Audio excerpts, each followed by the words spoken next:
Álvaro, estamos na praza do Cigarrón onde supostamente se produciu ese lategazo, ese ensañamento que denuncia esta muller. Ti estiveches no xuizo como perito. Sí. Cal é a túa versión, Juan?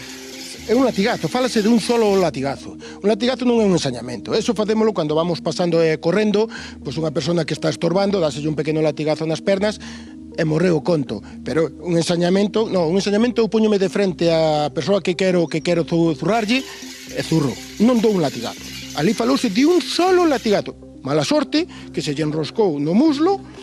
Eu si realmente quero facer dano, a donde apunto? A un muslo. Non apunto ya cara, aos ollos. Se fora en contra de alguén, realmente daba zamarrazos de cara e hasta que rompera a zamarra e rompera o pau, como xa o pasou algunha vez. Ti tes unha zamarra na man. Pois mira, vouche dicir, esta zamarra é irmá da do rapá, porque a do rapá fixenlle eu. Pódela tocar. Que ten por dentro? Veslle que ten algo duro, pódela doblar, que se vexa ben que se pode doblar, pódese meter nun puño. Vamos ver, é a primeira vez que oigo que se lle mete algo duro para mancar realmente.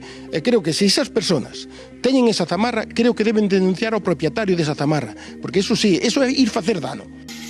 O paso ten que quedar sempre libre para eles. Eu creo que a xente que veña ao noso entorno ten que saber a nosa tradición e respetalas. Igual que os cigarros tamén ten que respetar a xente, pero bueno, se se poñen no medio, para iso levamos as chocas para ir avisando. Terense que apartar. Pero se eu teño que denunciar todos os latigazos que me dan nos entroidos, non salgo do xulgado. Álvaro, esta muller que fai a denuncia di que identificou perfectamente quen era ata que quitou a máscara que deuse ca súa cara.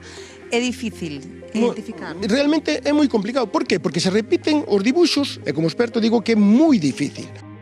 Cal é a versión do rapaz acusado?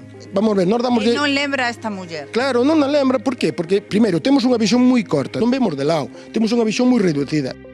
Por que di ela que hubo un ensañamento? Esa é a pregunta que nos facemos todos os cigarros. Segundo a súa versión, algún conflito? Según a súa versión, nada, non se conocían de nada. E o rapá, así o dixo ayer, e ela reconocendo tamén, que non se conocían de nada. Se alguén ven ao noso entroido, non saben as nosas tradicións e non teñen intención de respetalas, por favor, non son ben recibidos. Que che parece, Ana? Me parece unha injusticia cuanto ao cigarro. Eles tamén non son moi brutos, Ojito.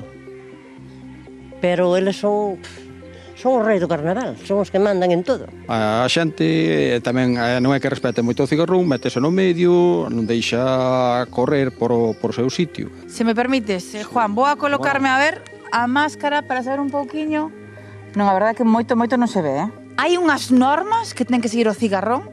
Normas ninguna, a xente que ven, pois, sabe ao que ven.